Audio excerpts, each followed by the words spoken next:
Hello students, आज की class में आपका स्वागत है। पार्ट 5 जल। जल के बारे में सोचते ही आपको क्या ध्यान में आता है? मस्तिष्क में किस प्रकार का चित्र बनता है? नदी, नाले, झरने का पानी, नल का पानी, घड़े में रखा हुआ पानी, वर्षा की रिमझिम, ये सभी चित्र जो हैं सामने आने लगते हैं।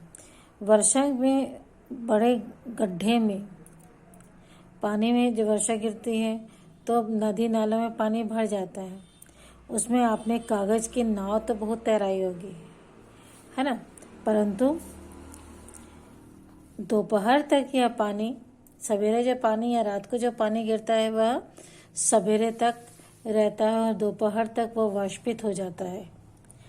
कहाँ गया? गड्ढे में पानी, गड्ढे का जो पानी था कहाँ चला गया? गायब हो गया। कहाँ चला गया? वाष्पित होकर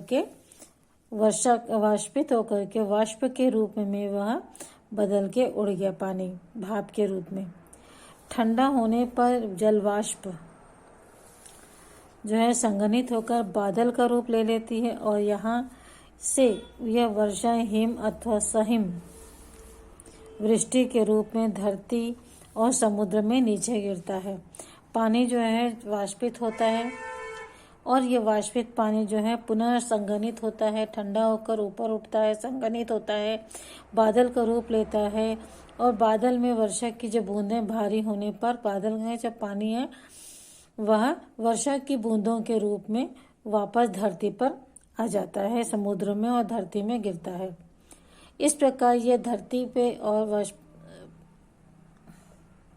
इसी प्रकार पानी का ये जो चक्र है वह स्वतः चलता रहता है पूरे समय, दिन में, रात में, सुबह शाम, गर्मी वर्षा, शीत ऋतु में, सभी ऋतुओं में यह चक्र जो है चलता ही रहता है।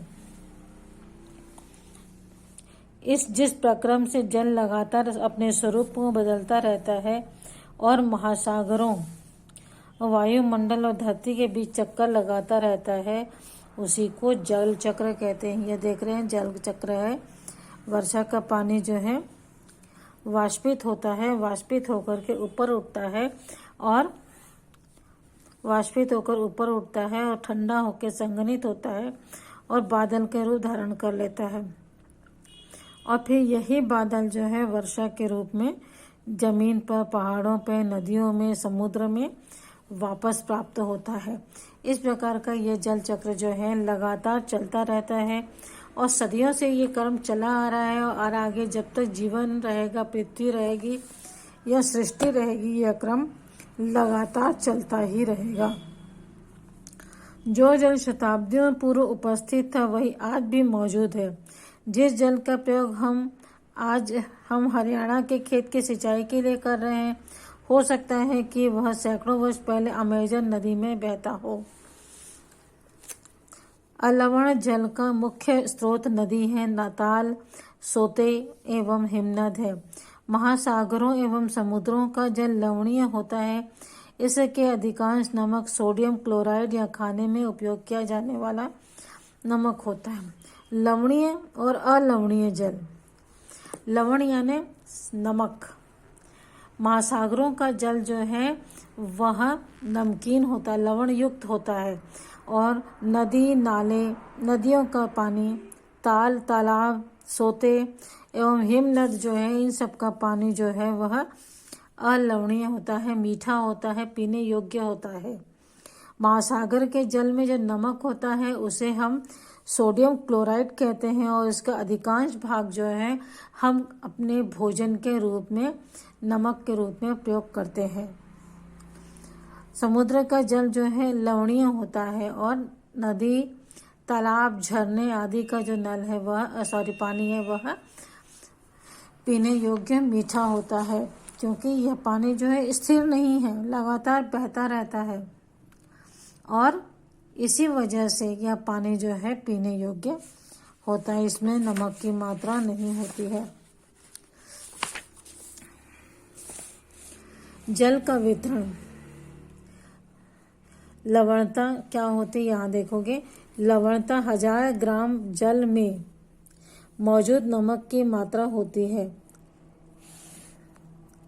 महासागरों की औसत लवणता 35 ग्राम प्रति हजार ग्राम होती है।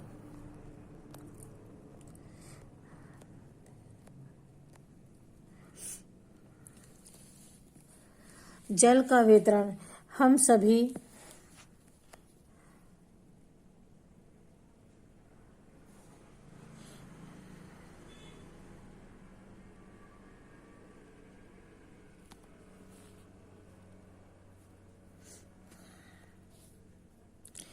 जल में का वितरण हम सभी जानते हैं कि पृथ्वी की सतह का 3/4 भाग जल से ढका हुआ है।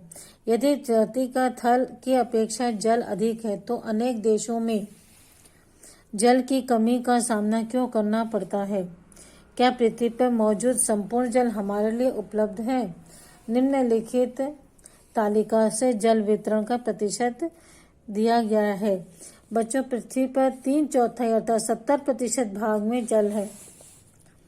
70% भाग जो है पानी से ढका हुआ है पृथ्वी का, जिनमें सबसे ज्यादा पानी जो है 97.3% पानी जो है वह महासागरों में है। लवण युक्त पानी है ये। उसके बाद है बर्फ की छत्रक, बर्फ के रूप में बनी हुई है छत्रक या शैल के रूप में 2% जो है वह शैल अर्थात छत्रक, बर्फ की छत्रक के रूप में है। भूमिगत जल में 0.68% भाग जो है भूमिगत जल है।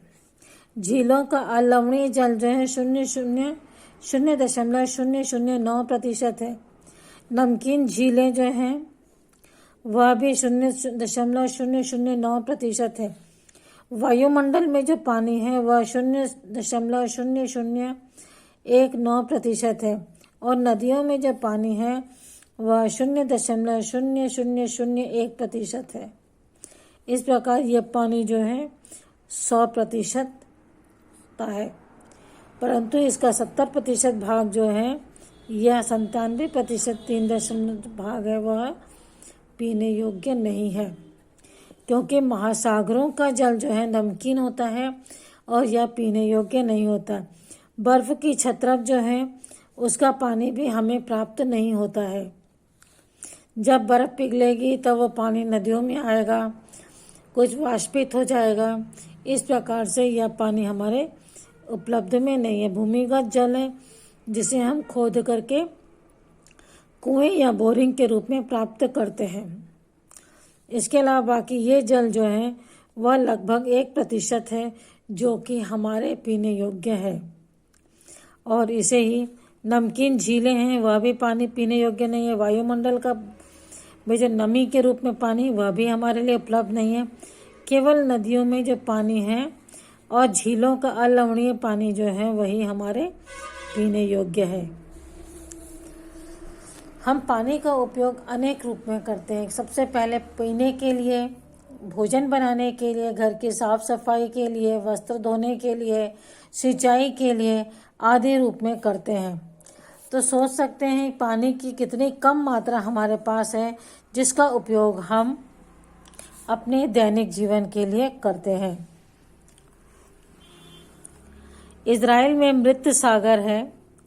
इसमें 344 ग्राम प्रति लीटर लवणता होती है। तैराक इसमें प्लव नहीं कर सकते क्योंकि नमक की अधिकता इसे सघन बना देती है। ये मृत सागर है बच्चों, इसमें कोई भी व्यक्ति डूब नहीं सकता है। प्लव यानी तैरना या नाव इत्यादि नहीं चला सकते, इसमें प्लव नहीं कर सकते हैं, तैर नहीं सकते हैं। और यदि इस झील में कोई डूबना जाए सागर में तो कोई व्यक्ति डूब भी नहीं सकता। ठीक है, इस प्रकार हम देखते हैं साधारण क्रियाकलाप द्वारा जल के वितरण को प्रदर्शित किया जा सकता है। इस प्रकार देखते हैं ये जल जो है हमारे किस प्रकार वितरण पाया जाता है हमारे पृथ्वी पर। कहने के लिए तो 70% भाग जो है जल का है, परंतु पीने योग्य पानी जो है मात्र 1% के आसपास है। महासागरीय परिसंचरण। समुद्री तट पर नंगे पैर चलने में कुछ जादुई सी अनुभूति होती है। पुलिन पर नम बालू, ठंडी पवन, समुद्री पक्षी, वायु में लवणीय गंध एक एवं लहरों का संगीत सबको सम्मोहित करने वाला प्रतीत होता है। ताल एवं झील के शांत जल के विपरीत महासागरीय जल हमेशा गतिमान रहता है, यह कभी शांत नहीं रहता। महासागरों की गतियों को इस प्रकार वर्गीकृत कर सकते हैं जैसे तरंगें, ज्वार भाटा, धाराएं आदि। 22 मार्च को विश्व जल दिवस के रूप में मनाया जाता है, जब जल संरक्षण की विभिन्न विधियों को प्रबलित किया जाता है। जल संरक्षण दिवस 22 मार्च को मनाया जाता है। ये प्रश्न पूछा जा सकता है आपसे। महासागरों में जो पानी है वह लवण युक्त है। अगर हम महासागरों के किनारे अक्सर हम जाते हैं छुट्टियों में बीच पर या समुद्र के किनारे घूमने जाते हैं, तो वहाँ पर क्या हो देखते हैं, समुद्र का पानी स्थिर नहीं रहता है, वह हमेशा गतिमान रहता है, चलता ही रहता है। उसमें तरंगें उठती ही रहती हैं।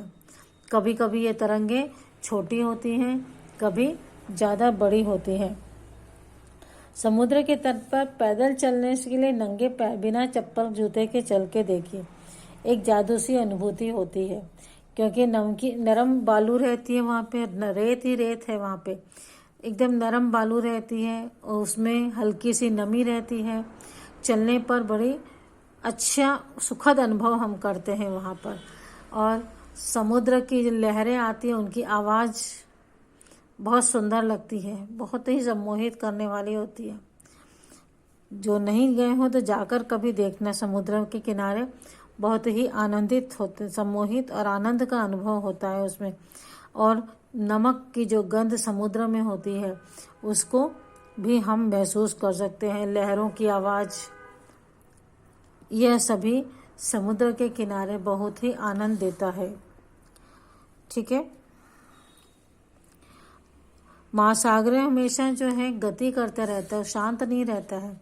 एक चीज़ और है कि महासमुद्रों में यदि आप एक तिनका भी डालेंगे तो समुद्र अपने पास नहीं रखेगा। कोई भी चीज़ होगी, कुछ समय बाद समुद्र जो है उसे लाकर समुद्र अपने किनारों पर छोड़ देता है।